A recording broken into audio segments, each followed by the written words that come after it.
Okay, everyone, sorry about that. There was a technical problem, and we'll just resume our presentation, and we'll proceed with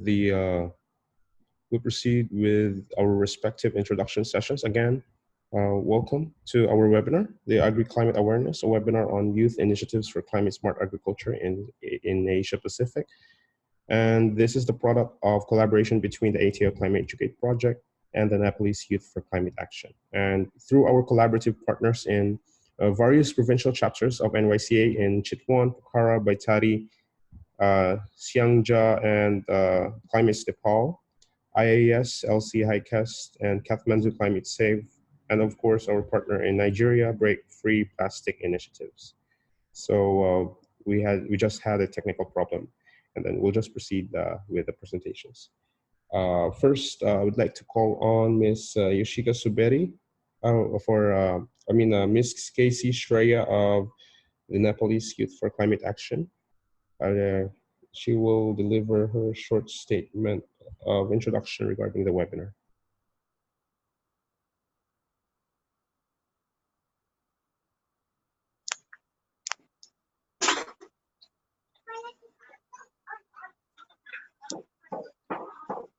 I guess this is a total problem.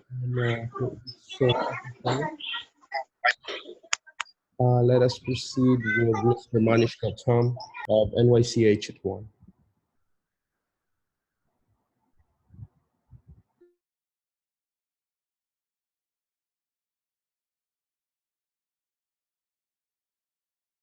Okay. Good afternoon, everyone. I'm representing NYC Chitwan. It's me, Manish Gautam. I would like to greet all the representatives of different organizations.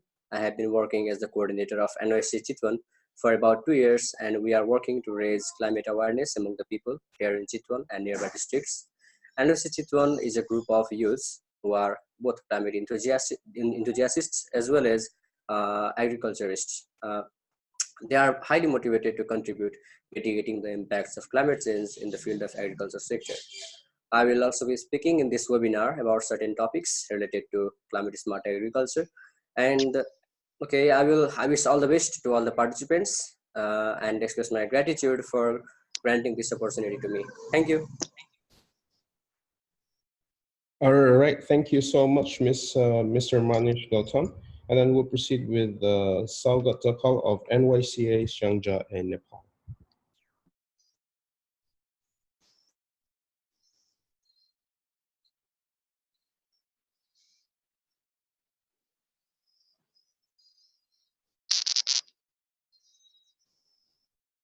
Okay, I guess there's a technical problem. Let's proceed to Ms. Diksha Subedi of NYCA Pokhara. Again, NYCA Pokhara.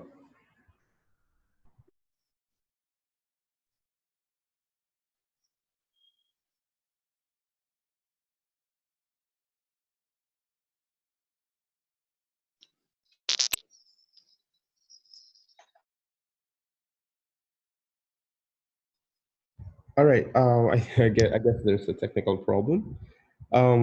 Let's proceed to Mr. Biraj Paudel of NYCA Baitadi. Again, Mr. Biraj Paudel of NYCA Baitadi.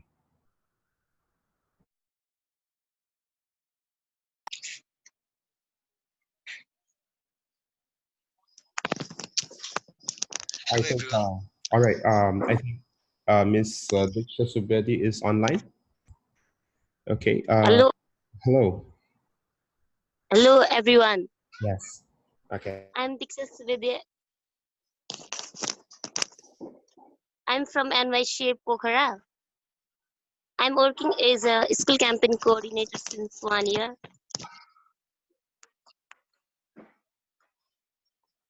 Are you listening me?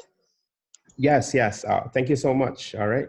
So we'll proceed with Mr. Biraj Paudel of NYCA Baitadi. Hello, everyone. Are you listening me? Yes, we can hear you. Yes. Hello, everyone. I'm Biraj Paudel, representing the NYCA Baitadi. NYCA Baitari is a chapter of a NYCA located at the Baitari district of Nepal. And currently I'm working as media coordinator in the team. As we are well known about the effect of climate change, our team is actively planning and plotting and working on minimizing those activities which are responsible for the climate change in our locality. We are actively doing this by launching a different programs and giving the training to the local farmers to stabilize their agriculture, and they are taught how we are responsible for it and what we can do to minimize or to mitigate the problem of climate change in the field. We are helping, or we are giving the one-day training to the locals about the management of different plastic waste, which are plastic waste, recycling, reuse, and also aware the people about minimizing the use of those undecomposable substances.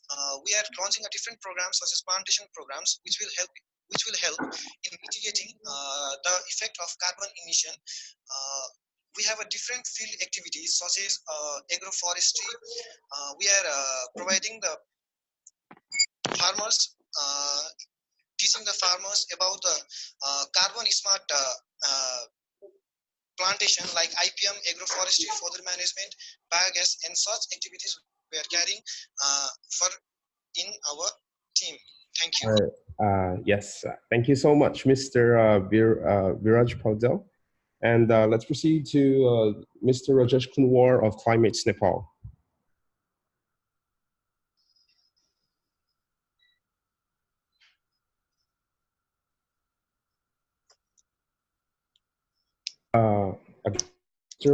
Again, Mr. Rajesh Kunwar of Climates Nepal.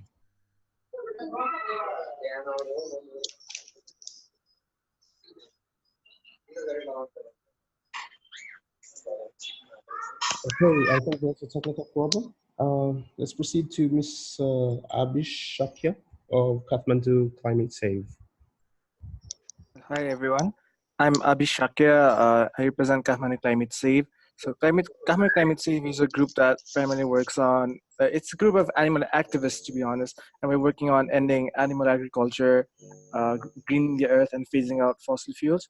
So we're a part of a group in Nepal's branch of a group called the Climate Save movement. It's a movement similar to Extinction Rebellion. So it's like we've got 184 groups in 48 countries. So the climate change movement is globally working on ending the deforestation of Amazon rainforest. And in Nepal, we're trying to save a local forest called the Nizgard, where an airport is trying to be built. So yeah, pretty much that's us. Thank you. All right, thank you so much, Mr. Shakir.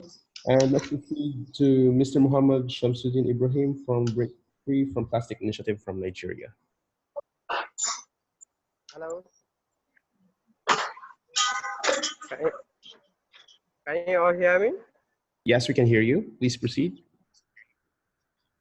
I am Ibrahim Muhammad Shamsuddin from Break Free from Plastic Initiative, which is in Nigeria. Actually, the initiative is an initiative working solely on creating awareness among the locals on the need for climate action, providing climate smart technologies and ideas towards combating climate change. I personally am the founder of Breakthrough from Plastic Initiative Nigeria, which has its roots and headquarters in Abuja, Nigeria. All right, thank you so much, Mr. Muhammad. And let's proceed to the last one, Ms. Prashant Raj Giri of IAS Local Committee.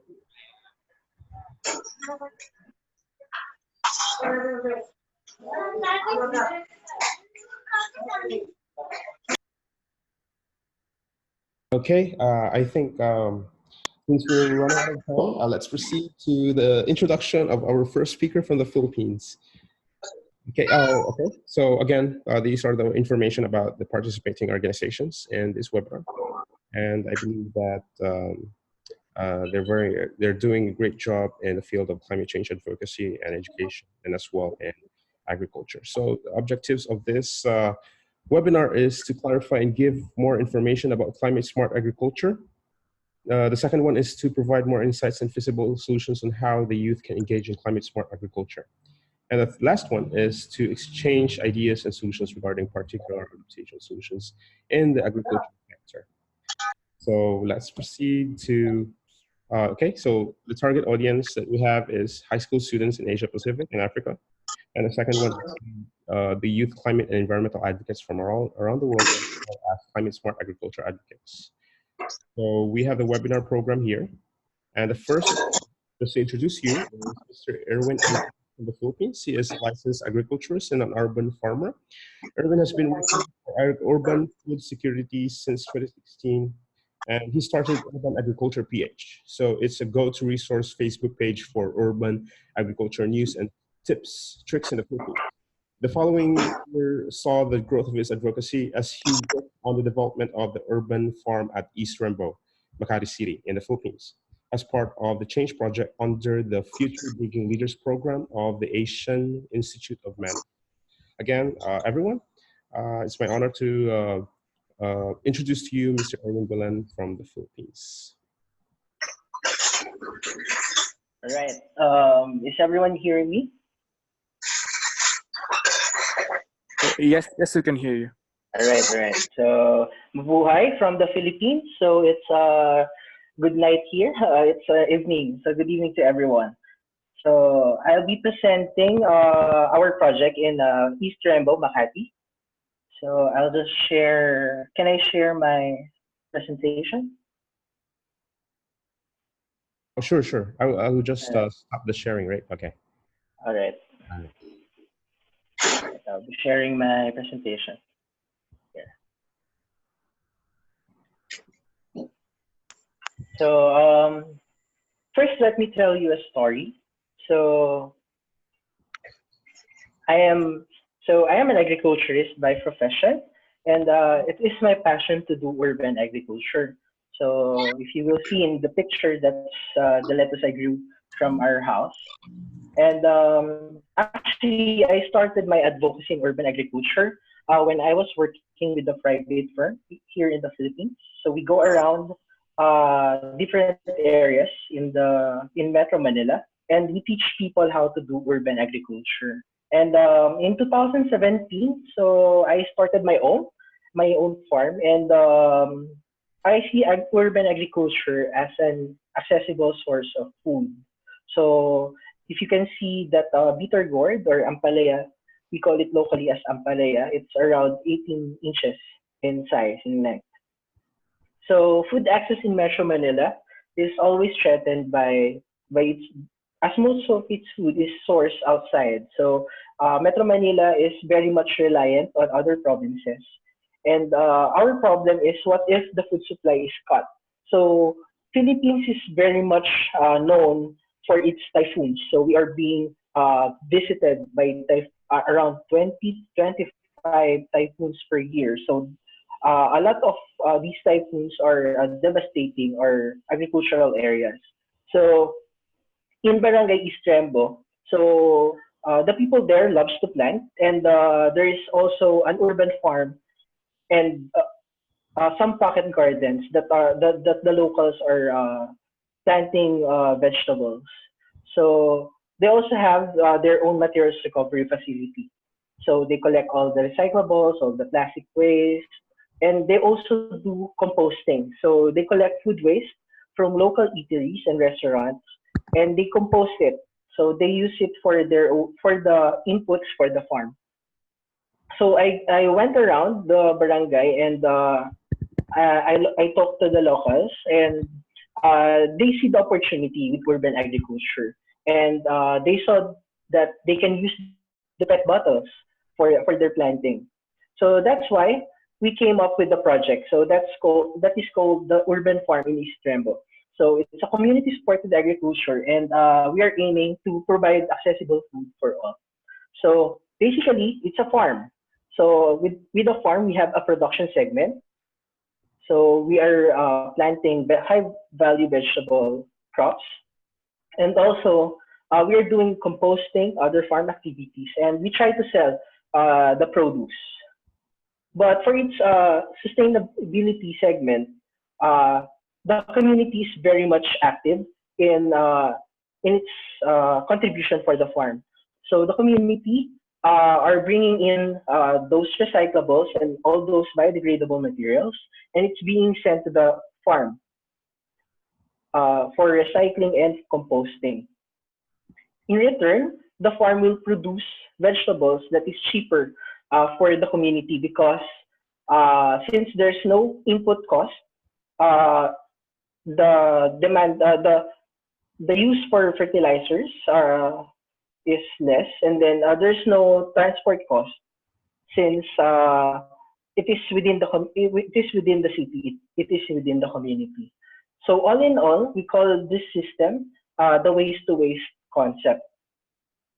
So what are the long-term outcomes that we are looking into this project? So first, our aim is to have no one is left hungry within the community. Second, fresh food is always available at a cheaper price. We also want to promote health and well-being to the people. We want to promote environmental awareness in the community. So this is in line with the solid waste management of the local community as well. And we want to reduce the waste that is being produced for the landfills.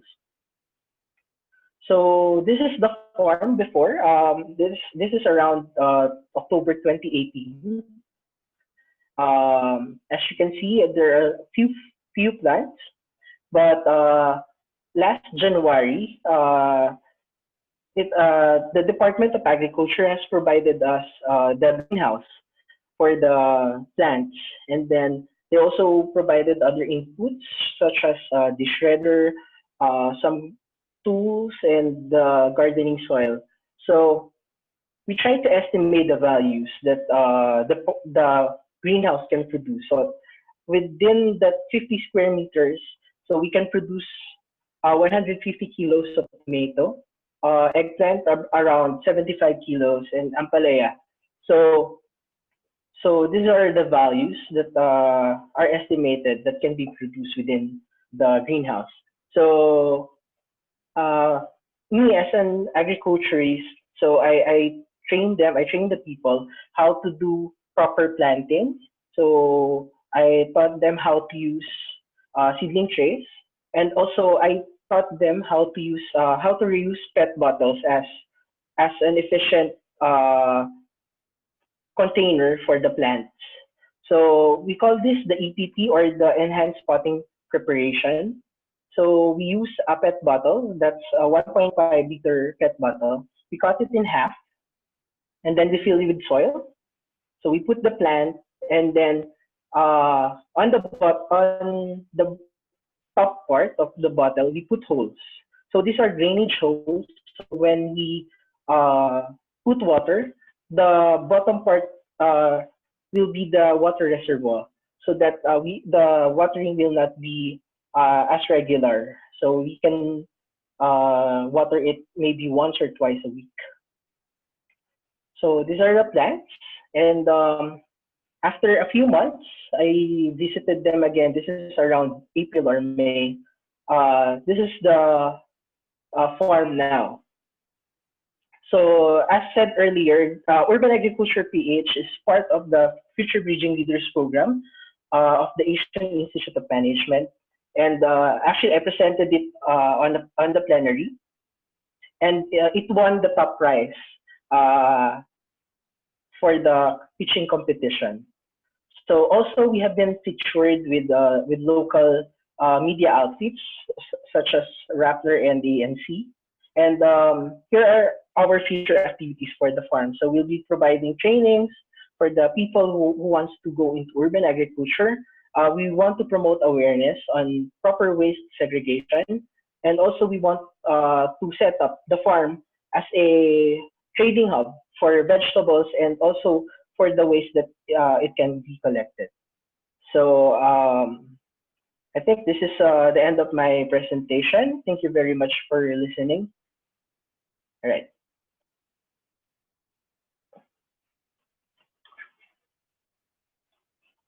All right, thank you so much, Mr. Erwin Belen. That was a very interesting presentation regarding your project here in the Philippines. And we'll continue later on with the questioning part because we have a very limited time. So thank you so much again. So I will proceed with our next speaker. Let me fix this for a while. Okay, so all right. So our second speaker is from Nepal, and he is currently a Bachelor in Agriculture student at Agriculture and Forestry University in Rampur, Chitwan, in Nepal. So he has participated in the 21st World Congress on Safety and Health Work in Singapore. He is also a delegate at the International Youth Forum on Human Rights and SDGs in Kathmandu last August 2018, and an oral presenter in International Youth Conference on Science, Technology, and Innovation in Kathmandu last October 21, 23 of this year. So currently he is the coordinator of the Nepalese Youth for Climate Action, or NYCA, Chitwan chapter from 2017 to present. So it's my great honor to introduce to you Mr. Manish Gautam of Nepal with his presentation, Climate Smart Agriculture, or CSA. Thank you, Carl. Are you listening me? Hello? Yes, we can hear you. Okay. Can I share my presentation? Yes, please proceed. Thank you.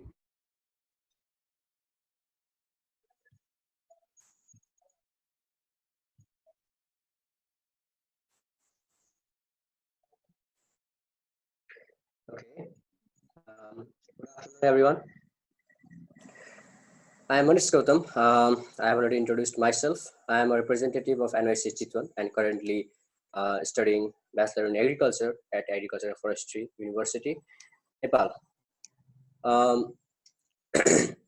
My entire time in this webinar encompasses the idea of climate smart agriculture as a solution to secure our food system. I will be presenting my ideas with these outlines throughout the time. Okay, here are the outlines of my presentation. I will be talking about a few points about how agriculture and climate change are interrelated with each other, and we'll discuss about the overview of climate smart agriculture. What is it? What are the approaches encompassed within it? And thereby, I'll discuss about 3 pillars of CSA: sustainable agriculture production, adaptation, and mitigation. Agriculture and climate change are not unknown terms to us. They are in fact closely interrelated. Agriculture contributes to climate change both by anthropogenic emission of greenhouse gases as well as by the conversion of non-agricultural land, such as forest, into agricultural land. Livestock and livestock-related activities, deforestation, and increasing fuel-intensive farming practices are responsible for over 18% of human-made greenhouse gas emissions, which includes 9% of global carbon dioxide emission, 35 to 40% of methane emission, 64% of global nitrous oxide emissions, which are mainly due to fertilizer use. And livestock sector is probably the largest contributor of methane gas emissions globally. Therefore, there is no doubt that agriculture sector is one of the largest contributor of climate change. Moreover, according to the report in 2010, agriculture was the second largest economic sector to contribute for greenhouse gas emissions as well. Similarly, in the picture, we can see that different agricultural practices are responsible for the emission of greenhouse gas emissions, such as the bottling action during rice cultivation is mostly responsible for releasing methane gas during rice cultivation. Similarly, harvesting timbers, firewoods from the forest, deforestation, decomposing biomass, it releases carbon dioxide and methane gas as well. Similarly, use of extensive fertilizers in the soil causes soil quality decline, as well as it also releases nitrous oxide gas and accumulation of acidic nitrate ions in the soil, which are ultimately harmful, and it causes harm to our soil quality. Therefore, agriculture is indeed the largest contributor of climate change. We can also see here a chart. It is the data of year 2010, and agriculture, forestry, and other land use economic sector has contributed about 20 to 25% greenhouse gas emissions in this year. From this also we can depict the data. Um, at the same time, climate change has resulted several negative impacts on agriculture sector as well. The planet's climate is changing. This is undeniable, and we have a critical challenge for global food security. The agriculture sector is hit the hardest by the consequences of climate change. Climate change poses great threat on agriculture, livestock, forestry, and fisheries in many uncountable ways. In the long run, the climate change could affect the agriculture in several ways, such as reducing the productivity of the and quality of the crops, and reducing the use of herbicides, insecticides, and fertilizers, which causes detrimental environmental effects, particularly erosion, reduction in the quality of soil, pollution of air, water, as well as land.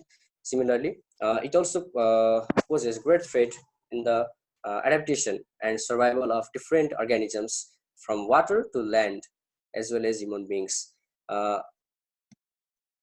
And it is estimated that population will rise by 9 billion, up to 9 billion by 2050. And to meet this demand, to meet the hunger of these many stomachs, we need to increase our production by 70% to secure food for all. Therefore, it is indeed a great responsibility. So what are the solutions? Farming communities need to build their resilience ability to adapt to the climate change in a way that they can feed growing population without further depleting our precious resources and reserves of soil and water. This is why we need climate smart agriculture as a solution to food security. CSA is not a method. Climate smart agriculture is a technique and approach to identify the production system so that they can best respond to the impacts of climate change and adjust these systems to suit the local environmental conditions now and in the future. CSA mainly encompasses around three main areas: increasing sustainability, strengthening resilience, and reducing the emission of greenhouse gases. According to FAO, it is an approach which helps to mobilize the different agricultural practices and systems effectively to ensure food security in a long term. Not only short term, it ensures the food security for a long term so that our needs can be fulfilled along with future generations as well. Okay, the CSA can be categorized into three pillars. Actually, sustainability, adaptation, and reducing greenhouse gas emissions are the three pillars of CSA. While speaking about climate smart agriculture, we have many theories and generalized ideas about how agriculture should be, because after all, agriculture practices need to overcome the effects of climate change as well as adapt to them to ensure food security by increasing the productivity as well as reducing the greenhouse gas emissions. Therefore, sustainability, adaptation, and reducing greenhouse gas emissions are regarded as three pillars of the CSA. And the CSA aims to simultaneously achieve three outcomes, namely, number one, increasing productivity. We need to produce more food and boost the income of rural farmers, ensuring sustainable food production as well as stable income across the food value chain. Similarly, number two, enhance resilience. We must reduce the vulnerability to drought, pests, diseases, and other shocks, and improve capacity to grow and adapt in the face of longer term stresses like shortened seasons and erratic weather patterns. Similarly, we must strive to reduce the emissions. We must pursue lower emission for each calorie or kilo of food produced. We must avoid deforestation from agricultural practices and identify the ways by which carbon sequestration can be done through agricultural practices. CSA is distinct in many ways because of its explicit focus on addressing climate change, and it also considers the synergies and trade-offs that exist between the productivity, adaptation, and mitigation.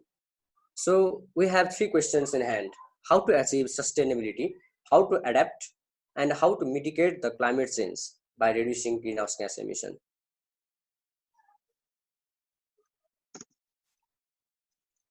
We must practice sustainable agriculture to meet the present and future needs as well. Our aims must be to produce more from less.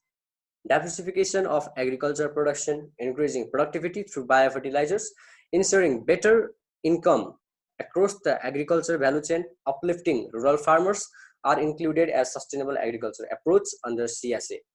The impacts of climate change is evident since we have fewer rains than past few decades, higher temperature across the globe, more pest resurgence, decrease in soil fertility, and many more. We need to adapt very soon. Water retention through mulching, water harvesting, use of biopesticides, and calculated dose of fertilizers are the measures to adapt and build resilience to climate change. Our agricultural practices must be aimed to ensure higher production of food and lower emission of greenhouse gases. Integrated livestock farming, minimum tillage, cover crops, crop rotation, using climate-friendly, non-fuel exhaustive operations in agriculture are a few of the many ways to minimize the emission of greenhouse gas emissions and ensure the carbon sequestration. As well as we must also think how to use the resources we have available efficiently so that they can be fruitful for our generation as well as they can be passed down for the future generations as well. Therefore, sustainability, adaptation, mitigation, these are the approaches we must strive to get to obtain under CSA approach. This is limited, but not excluding other agricultural improvement through mechanization and integration of technology. We can develop and breed resilient crop varieties which can combat different effects of climate change. Similarly, you can use improved species. Nowadays, different GMOs and hybrid varieties are also being developed to combat the detrimental effects of climate change. Similarly, we can capture and retain rainfall water for further use in the future, which helps to improve the irrigation practices. There are different techniques to retain water, such as contour trenching, building ponds and water reservoirs near nearby farms. Therefore, climate smart agriculture is not a single practice, not a single method. It is the integration of overall agricultural practices by which we can achieve sustainability and adapt to the climate change. These are some of the agricultural practices which can be included under CSA. Mulching, intercropping, drought-resistant varieties, integrated livestock farming, integration of technology, all of these are included under CSA. And these are the agricultural practices which are passed down from previous generations and from a few decades earlier as well. And what we have to do now is we need to integrate our technology, our innovations into these indigenous knowledge and indigenous practices. We must modernize our agriculture system without deteriorating their traditional values, without deteriorating their traditional benefits. We can practice mulching, intercropping, drought-resistant varieties, and they have their own respective benefits. Mulching provides water retention capacity and conservation of soil carbon. Intercropping helps diversify agri products. Drought-resistant varieties helps farmers combat stress period and maintain agricultural production. Similarly, water harvesting techniques can ensure available of water for irrigation and drought period, minimum or zero tillage. It is a very innovative method, but still we lack the practice practice of zero tillage and minimum tillage. It helps to maintain the soil structure and help carbon sequestration. Actually, the carbon is present in soil in pockets, and when we conduct extensive tillage operations, heavy tillage operations, then these pockets are destroyed and the carbon dioxide is released in the atmosphere. Therefore, minimum or zero tillage or conservation tillage helps to conserve these soil pockets which contain carbon dioxide and thus maintain the soil structure as well as help in carbon sequestration. Similarly, agroforestry helps to diversify agro products and forestry products. ensuring food security. Integrated livestock farming is the method in which we integrate different agricultural farming practice as a single entity.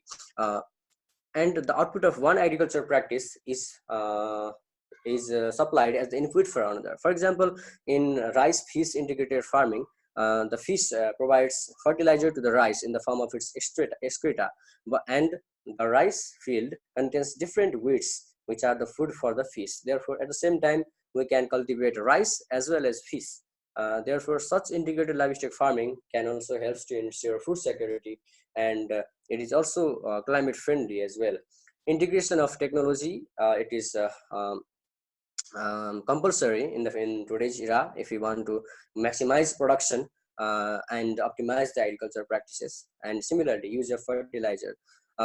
Last but not the least, use of fertilizers is the most dangerous practice we are currently following in our agricultural system, because use of chemical fertilizers has very much negative impacts on the soil, water, and air as well.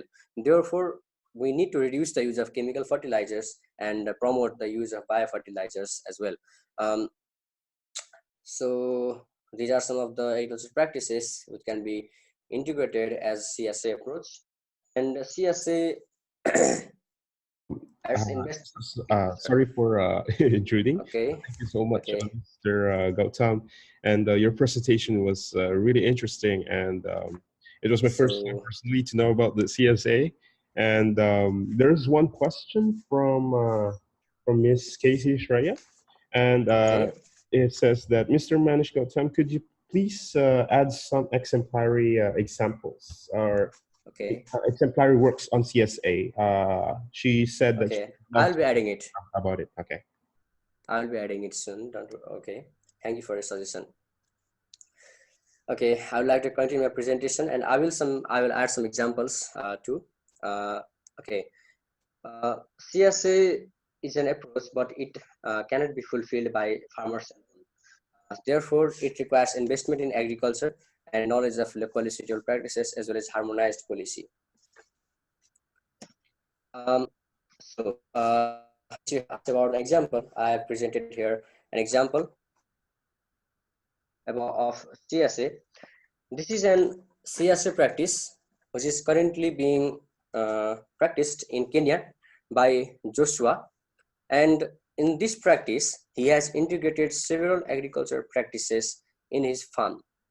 He has a kitchen garden, a pond, solar energy to supply energy for all of his agricultural operations. And he also has a small livestock under his CSA farm.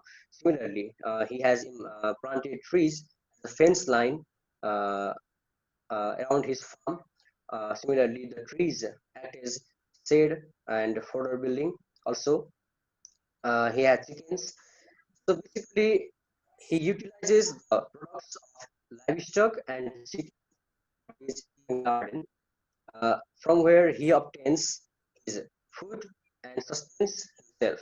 Similarly, the water pond here, he uses as well as use the water for irrigation during lean period. Similarly, solar energy here, he utilizes it to supply energy to his agricultural operations. It is of course climate friendly. Therefore, his overall approach is to sustain himself as well as earn some money for himself, so that he can become sustainable, so that he can sustain in terms of both as well as income. And this kind of example, this kind of CSA approach is present currently in many parts of the world, and this is slowly being practiced and integrated into our lifestyle. I have prepared a short video about climate smart agriculture, and I hope all of you will get some insights.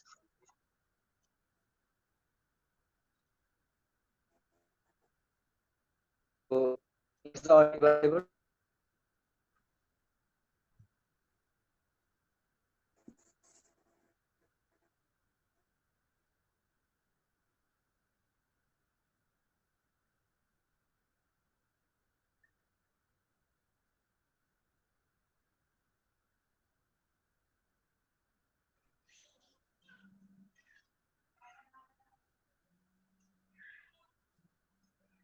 I think there's a problem with the audio.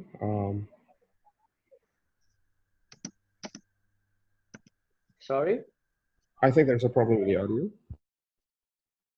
No, are you not listening it? Okay.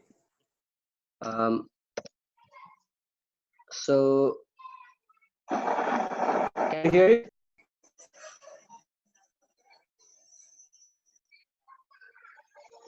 Can you hear it? 170 million farms around the world Yeah, are facing the threat of climate change head on.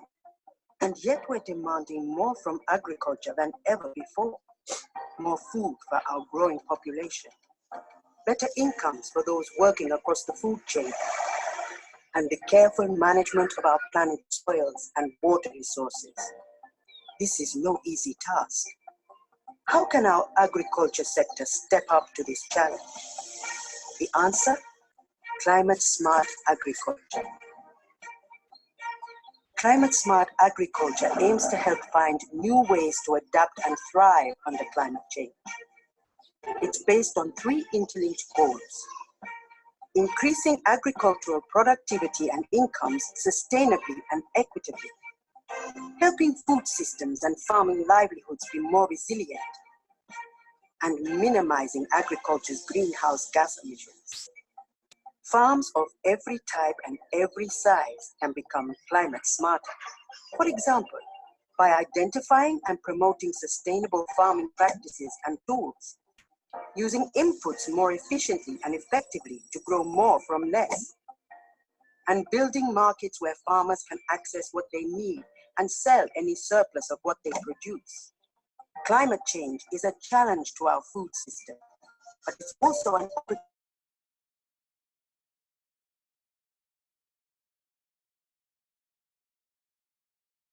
to be policy and investment solutions that our farmers need.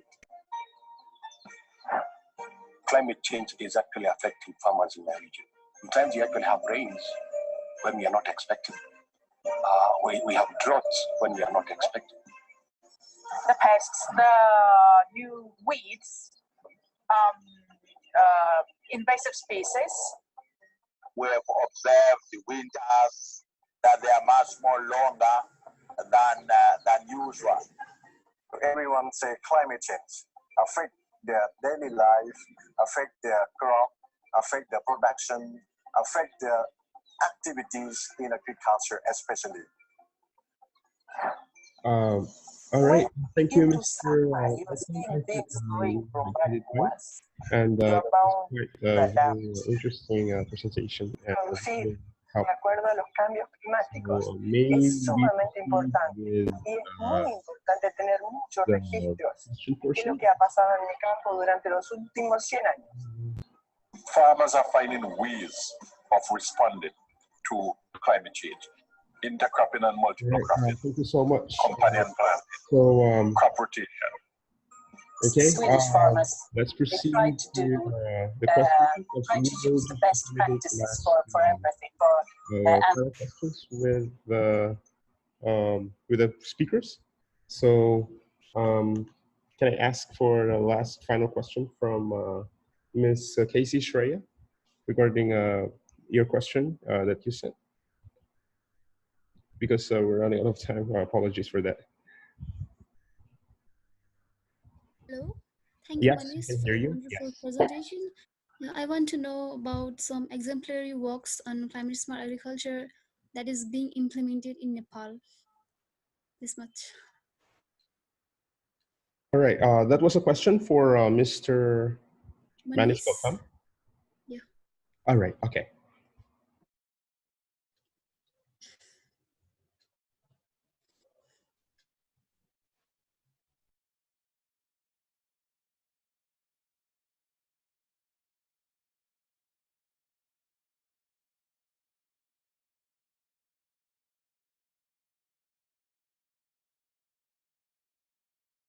Okay. We can hear you now, Mr. Manish Gautam.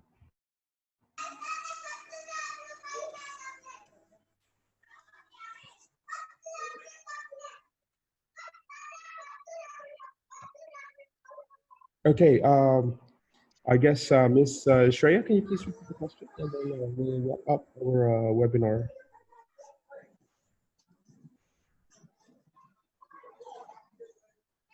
Yeah, were you asking me something, Shajan? Sorry, can you please repeat the question that you said earlier? That Okay, was a question regarding best practices about climate smart agriculture in Nepal.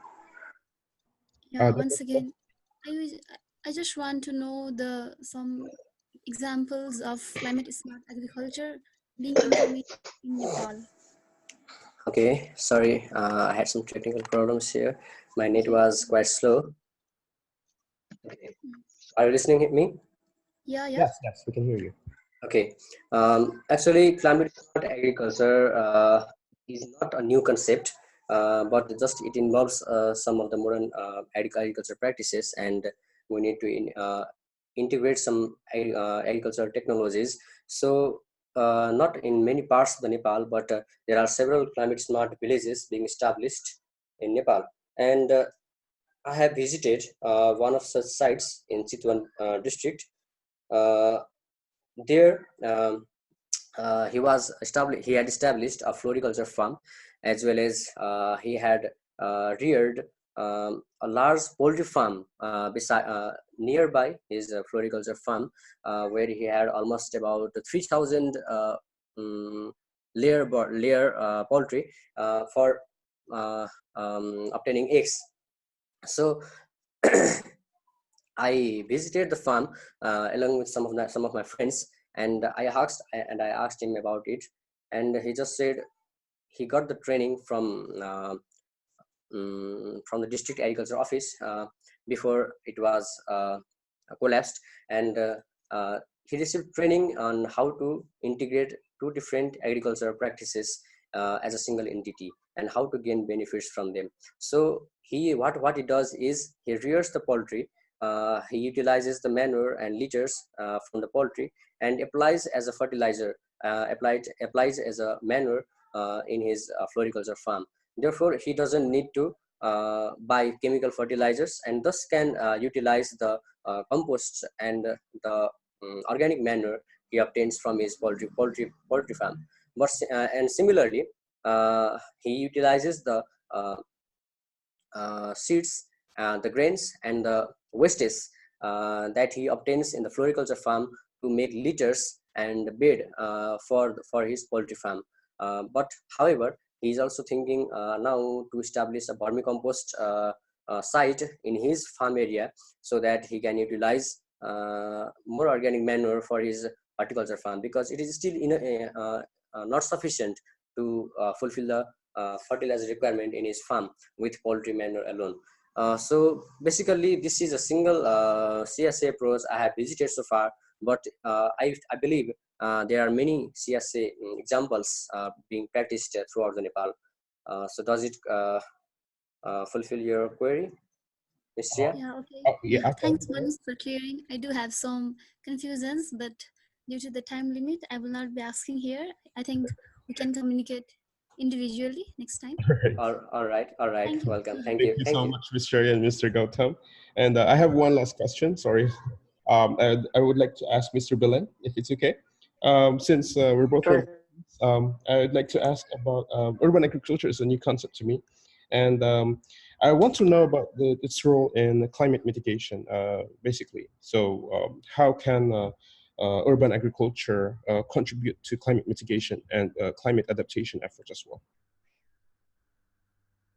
All right. So with urban agriculture, we're trying to reduce the transportation of food coming from the provinces. So instead of having those vegetables from, let's say, the Mountain Province, Benguet, or Laguna, which is a few kilometers away from Metro Manila, we're trying to promote localized production of food. So that's how urban agriculture contributes to how to mitigate climate. So have I answered your question? Yes. All right. Yeah, I got it now. maybe it's urban agriculture is a very new concept. And later on, I would like to study more about it, and of course, visit the urban farm of East Rembo in Makati, in Metro Manila, right? Sure, no problem. You can visit the farm. Yeah. Yes, thank you so much. All right, I guess this wraps up our webinar on AgriClimate awareness, which is a webinar of both youth initiatives for climate smart agriculture in Asia Pacific, and we look forward to productive outputs and initiatives that our respective organizations are being done. All right, thank you so much, everyone, and this ends our webinar. Thank you so much. Thank you, everyone.